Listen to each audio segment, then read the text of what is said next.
Okay ang electric vehicle sa inyo or EV kung most of your ride is on the city or puro short distance lang.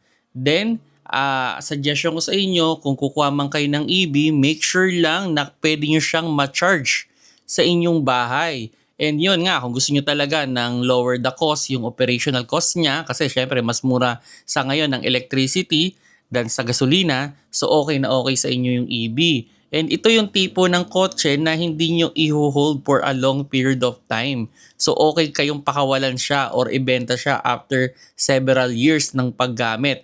Aside dun sa kung gusto nyo ng yung nga, quiet, smoother yung ride, so EV car is good for you. Ngayon, magdi-discuss naman ako ngayon kung ano ba yung mga things na dapat ninyong i-consider bago kayo bumili ng electric vehicle. Kasi ako personally, I'm looking for electric vehicle din, ano? Pero yun nga, nagbasa-basa rin ako ng mga things na dapat kong i-consider bago ako bumili ng electric car. And unfortunately, on my side, medyo maraming consequences, no, kung bibili man ako ng electric car. Ayun, yun nga, yung number one dyan is yung daily distance ninyo. Gaano ba kalayo yung daily distance ninyo? Alam naman natin na limited lang. O sabihin na natin, yung common na mga electric vehicle na ngayon, mga around 200 to 400 kilometers lang.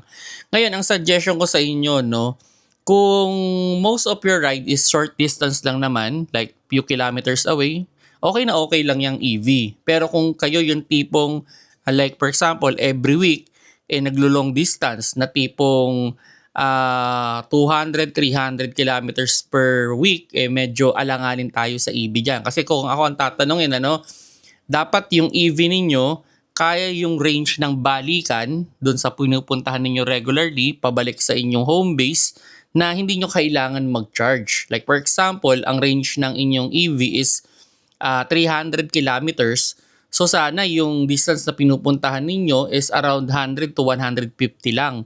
Or mga, sa mas ideal nga, 100 kilometers lang. Kasi ang pinaka-idea doon, mas okay na kaya niya ng balikan na without a charging station. Although, yun nga, meron naman mga charging station na rin na nadadaanan, pero mas ideal pa rin na kaya ibalikan ng EV ninyo. Kaya kung tipong 200 kilometers yung distance ninyong pinupuntahan every week, well, kailangan nyo siguro ng mga 500 kilometers na distance, no, na kaya ng EV ninyo. Kasi hindi natin masabi, baka may traffic pa, nagko-consume pa rin yan dahil sa aircon, 'di ba? So kailangan i-consider ninyo yung distance, no, na kailangan ninyong i-accumulate every week, no? At kung kaya naman ng balikan, well, okay na okay 'yan. Then 'yon, syempre, pag bibili kayo ng EV, which is ito, restrain to sa akin, is yung kailangan meron kayong charging station sa bahay. Mas okay rin na bago kayo umaalis is naka full charge kayo para at least, 'di ba, you have the peace of mind na hindi ka maubusan kasi hindi naman ganun kabilis mag-charge ng EV. Although sa mga mall, maybe around 40 minutes to 1 hour lang napu-full charge niya na siya, pero yung cost nun medyo mas malaki compare nung china-charge mo siya sa bahay na pwedeng mas lower yung cost kahit mas matagal ng konti.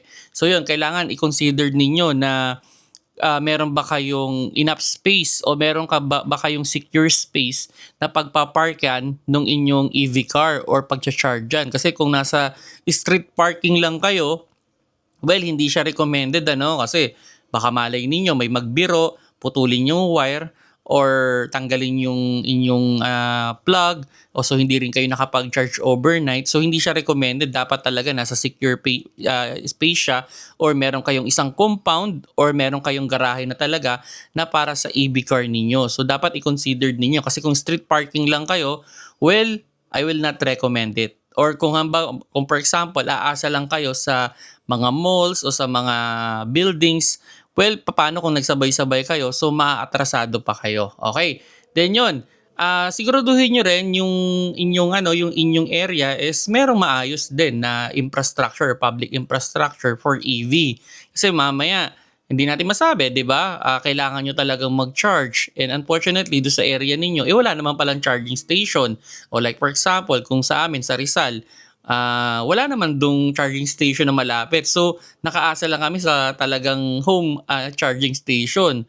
So, yun yung mga dapat ninyo i-consider din. Hindi yun bibili lang kayo kagad, tas mamaya na lang pag-usapan kung paano i-charge. Okay. Then yun, yung ano rin, yung sinasabi nga nila na purchase price, no? Just yung total ownership cost. Dito kasi sa purchase price natin, ano, syempre minsan may kamahalan din.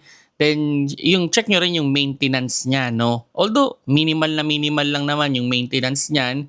Okay? Although, yung unit medyo mataas ng konti, pero tingin ko okay naman yan. Tapos isa sa pinaka dapat nyo talagang i-consider is yung battery warranty. Yan, nako. Ako, yan talaga ang isa sa mga tinitignan ko kasi ang battery ng mga EV usually mga 200 to 400,000. Depende, no? Alamin nyo na kagad yung battery price niya. Kasi baka mamaya halos half nung presyo ng sasakyan battery pala. So paano kung masiraan kayo? So ang suggestion ko sa inyo, once you purchase an EV, make sure lang na i-avail ninyo yung full warranty or kumbaga, dun nyo lang sa casa nila or do sa mga assigned maintenance area nila o maintenance shop nyo lang siya ipapa-maintain. Huwag nyo siyang ipapagalaw sa iba kasi baka ma-void yung warranty ninyo. So yun yung medyo dito, hindi ito yung tipong pwede mong ipagawa kung saan-saan. Make sure lang dun sa mga accredited na repair shop lang nila mo ipapagawa yung EV mo. Okay? So, yan yung medyo problema ng konti. Syempre, pag sa kasa yan, although ngayon, syempre, kino-commercialize pa lang nila, pero baka sooner, magmahal din yung mga maintenance nila. Unfortunately, wala kayong choice. Kailangan yung i-maintain yung battery ninyo o yung kailangan yung i-maintain yung warranty ng battery ninyo. So, dapat full warranty talaga tayo sa kasa. Then yun, pagdating sa EV, okay, huwag kayong mag-expect too much ng resale value. Okay? Kasi sabihin na natin, yung lifespan naman ng battery is around, sabi nga nila, 8 to 10 years nga daw. So, after that, well, kailangan mo palit. And unfortunately, baka yung pagkakabili sa inyo ng unit, magpapalit na rin siya ng battery. So, unfortunately, parang ang laki ng cost niya, baka hindi na bilhin sa inyo.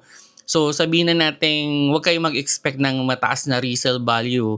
Although, kung siguro napalitan ng bagong battery bago nyo ibenta, baka yan, mataas yung resale value niyan. Pero kung sakali man na ibebenta nyo from the start to the 8 years, maybe after 9 years, halos parang pamigay na lang yung benta. So don't expect na yung inyong EV is maibebenta nyo ng maayos. Except yung may nag-offer nga ngayon, yung tinatawag na subscription plan na nire-rent mo lang yung battery, hindi mo binibili. Then yun, syempre, consider nyo rin yung charging speed. Baka naman mamaya, napakatagal naman palang i-charge yung inyong EV, di ba? Baka mamaya, pag kina-charge pala yung EV ninyo, halos maghapon, tapos 5 oras nyo lang gagamitin, although wala namang ganun, Pero, check nyo rin kung gaano ba kabilis siyang mag-charge. Isa rin yan sa mga dapat nyo i-consider. Then, syempre, yung repair and maintenance niya, dapat malinaw kung magkano ba yung pagpapa-maintenance niyan, ano ba yung mga maintenance niyan, at saan nyo ba siya pwedeng ipa-repair lang. Dapat ilinawin nyo yan dun sa inyong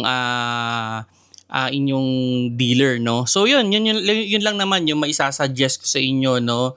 Sa ngayon ako, I'm thinking to buy an EV rin and we're looking forward on it. Meron na kaming napupusuan pero who knows soon, no? Makakuha tayo. Yun nga lang, syempre, kung dito ako sa amin dito sa Pasay, unfortunately, medyo alanganin. Although hinihintay ko, baka magka-infrastructure dito sa aking building, baka magkaroon kami ng charging station, baka pwede kong i-consider. Pero sa ngayon, wala pa. So, siguro ang pwede sa akin is hybrid. Pero, pag yan ang susunod siguro nating pag-uusapan with regards hybrid. So yun mga paps, no, saan nakakuha kayo ng konting idea with regards EV, kung ano yung mga kailangan ninyong i-consider kung bibili man kayo ng EV car.